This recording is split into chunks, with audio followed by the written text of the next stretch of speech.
Wrong promotion చేసి at the end the down fall of over hype block buster movies. ఈ over hype అనేది ఒక Tabu. Movies ని over గా హైప్ చేస్తే దానికి వచ్చే రిజల్ట్ ని పక్కన పెడితే నెగటివ్ ఇంపాక్ట్స్ చాలా ఉంటాయి. For example weak story lines, over reliance on star power. Mostly ఇలాంటి మూవీస్ స్టార్ పవర్ పైన బేస్డ్ అయి ఉంటాయి rather than story line or story. This leads to weak plots. అది ఆబ్వియస్లీ ఆడియన్స్ ఎక్స్పెక్టేషన్స్ ని satisfy చేయదు. Visual effects పైన కూడా over hype జరుగుతుంది. టు బి ఎగ్జాక్ట్, చాలా మూవీస్ విజువల్ ఎఫెక్ట్స్ పైన డిపెండ్ అయి వస్తాయి. దీనివల్ల మూవీ రాంగ్ ప్రమోషన్ చేస్తుంది. లైక్ విజువల్ ఎఫెక్ట్స్ చాలా టాప్ నాచ్ ఉన్నాయి, విజువల్లీ స్టన్నింగ్ ఉంది, ఇలా రాంగ్ ప్రమోషన్ చేసి ఎట్ ది ఎండ్ ఆ మూవీ ఎక్స్పెక్టేషన్స్ ని, ఆ అవుట్పుట్ ని రీచ్ అవ్వకుండా ఉంటుంది. దీనికి మన దగ్గర ఉన్న పర్ఫెక్ట్ ఎగ్జాంపుల్ సాహో, హాలీవుడ్ లో జస్టిస్ లీగ్. లైక్ ఈ మూవీలో ఏంటంటే విజువల్ ఎఫెక్ట్స్ చాలా బాగున్నాయి, ఆర్ మార్వెల్ ని రిప్లికేట్ చేయాలి అనే పాయింట్ ఆఫ్ వ్యూ లో తీసి, బట్ ఎట్ ది ఎండ్ ఏంటంటే ఒక మీడియోకర్ అవుట్పుట్ ని ఇచ్చారనమాట. Fail attempts and cheap limitations. In attempt to replicate successful formula, like already success అయిన formulas, like horror comedy hit అయింది అనుకో, హారర్ కామెడీలో డిఫరెంట్ మూవీస్ తీసుకురావడం,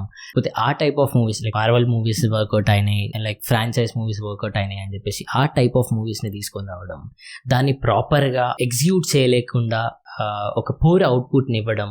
అరే దీంట్లో మన దగ్గర ఎగ్జాంపుల్ వచ్చేసి బ్రహ్మాస్త్ర మూవీ అనేది విఎఫ్ఎక్స్ పైన చాలా రిలే ఉంటాయి. అండ్ ఆల్సో ఇది ఒక మార్వెల్ ఫ్రాంచైజ్ లాగా తీయాలని చెప్పేసి వాళ్ళ ప్లాన్.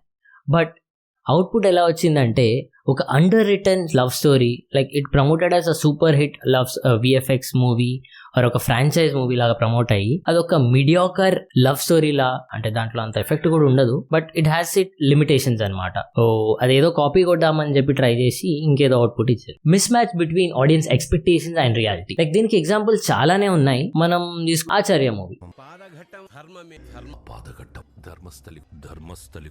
దీంట్లో ఏంటంటే ఫాదర్ అండ్ సన్ యాక్ట్ చేస్తున్నారు అని చెప్పేసి ఒక ఓవర్ హైప్ అనేది, ఓవర్ ఎక్స్పెక్టేషన్స్ అనేది క్రియేట్ అయింది. బట్ ఎట్ ది ఎండ్ ఎంత స్టార్ కాస్ట్ ఉన్నా కూడా at the end movie should satisfy the audience. ఆ స్టోరీ టెల్లింగ్ అనేది, ఆ ప్లాట్ లైన్ అనేది బాగుండాలి, ఎంగేజింగ్ గా ఉండాలి. ఆబ్వియస్లీ లేదు కాబట్టి అది కూడా ఫ్లాప్ అయింది. అది కూడా ఓవర్ ఎక్స్పెక్టేషన్స్ వాళ్ళని డిజాస్టర్ అయిందని కూడా. అన్రియలిస్టిక్ హైప్, లైక్ ఒక మూవీలో లేని కంటెంట్ ఉంది అని చెప్పేసి హైప్ చేయడం, రాంగ్ వేలో ప్రమోట్ చేయడం, మిస్లీడింగ్ క్యాంపెయిన్ చేయడం వల్ల ఫ్లాప్ అయిన మూవీస్ చాలానే ఉంటాయి. ఈ ఓవర్ హైప్ ప్రాసెస్ లో అట్లా కూడా డివియేట్ అయితే మన పర్ఫెక్ట్ ఎగ్జాంపుల్ వచ్చేసి రాధేశ్యామ్ అన్నమాట. ఈ మూవీ ఏంటంటే it promoted as Indian Titanic, but at the end ఒక లవ్ స్టోరీ తీసిరు. మనకి టాలీవుడ్ మూవీస్ లో అబ్సెషన్ ఏందో అర్థం కాదు, అంటే లవ్ స్టోరీలో తీస్తారు. అఫ్ కోర్స్ లవ్ స్టోరీ తీయొద్దని కూడా కాదు, ఈ మూవీ కూడా బాగుంటది చెప్పాలంటే. బట్ అది జరిగిన promotion way or lame jokes ఇవన్నీ మిస్ఫైర్ అయినాయి అనమాట. ఓవర్ వెస్టర్నైజేషన్, వెస్టర్న్ కల్చర్ ని మన దాంట్లో బ్లెండ్ చేయడం అనేది మనోళ్ళు చేసే ఫస్ట్ థింగ్ అనమాట. Like for example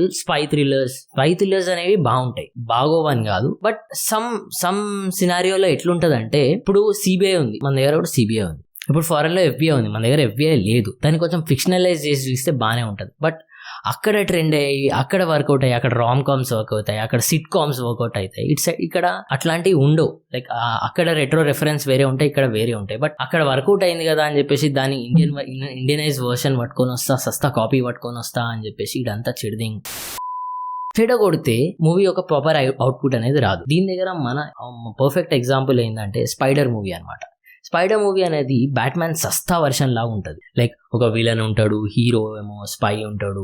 like spy ఉండొద్దు అని కాదు, కానీ ఒక అండర్ రిటర్న్ మూవీ అనమాట. మనకి రీజనల్ కనెక్ట్ అనేది ఉండాలి ఒక మూవీలో. It should engage at the end. నేను ఎక్కడో ఒక కోట్ చదివిన, and original is always have a more value than a copy. Over hype వల్ల చాలా ప్రాబ్లమ్స్ వస్తాయి. ఒక పర్పస్ ఆఫ్ స్టోరీ టెల్లింగ్ అనేది ఫిల్మ్ మేకర్ ఫస్ట్ ప్రయారిటీ ఉండాలి. అఫ్ కోర్స్ మూవీ టికెట్స్ ని సేల్ చేయాలి, బట్ మూవీ టికెట్స్ ని సేల్ చేసే ప్రాసెస్ లో స్టోరీ టెల్లింగ్ అనేది ప్రయారిటీ ఉండాలి rather than selling a ticket. నీ స్టోరీ టెల్లింగ్ మెయిన్ ఫోకస్ గా పెట్టుకొని దాన్ని, like you have perfect story telling, నువ్వు దాన్ని ప్రమోట్ చేస్తున్నావు. నీ దగ్గర ఏదైనా టాలెంట్ ఉంది, దాన్ని ప్రమోట్ చేస్తున్నావు, ఓకే బాగుంది. బట్ నీ దగ్గర మ్యాటర్ లేదు, బట్ నువ్వు ప్రమోట్ చేస్తున్నావు, రాంగ్ వేలో ప్రమోట్ చేస్తున్నావు, ఓవర్ హైప్ చేస్తున్నావు అంటే it gives a mediocre output. Honest attempt ఉండాలి ఎప్పుడైనా సరే. ప్లాట్స్ లేకుండా, స్టోరీ లైన్ లేకుండా, పూర్ విఎఫ్ఎక్స్ తో మూవీ వర్కౌట్ కావా అంటే వర్కౌట్ అయిన మూవీస్ చాలా ఉన్నాయి. అంతేందుకు రీసెంట్ మూవీ కూడా ఉంది, ఆ మూవీ పేరు ఏందని నేను చెప్పాను. But it will celebrate for limited time of period అనమాట. Like epic movie, cult movie అనే టైప్ లో కాకుండా ఇలాంటి వేలో వర్కౌట్ అయిన మూవీస్ ఎక్కువ రోజులు గుర్తు పెట్టుకోరు. సరే నువ్వెవడరా చెప్పడానికి అంటే ఐఎమ్ అన్ ఆడియన్స్. నేనైతే పైరసీలో మూవీ చూడను, పైసలు ఇచ్చే చూస్తా. చూసినప్పుడు పెట్టిన పైసలకి పడుతుండాలి. నువ్వు movie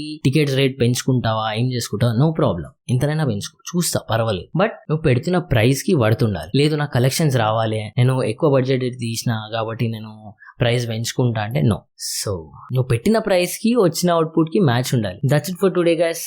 this is Anish Pedagolla. I'll be back with another video.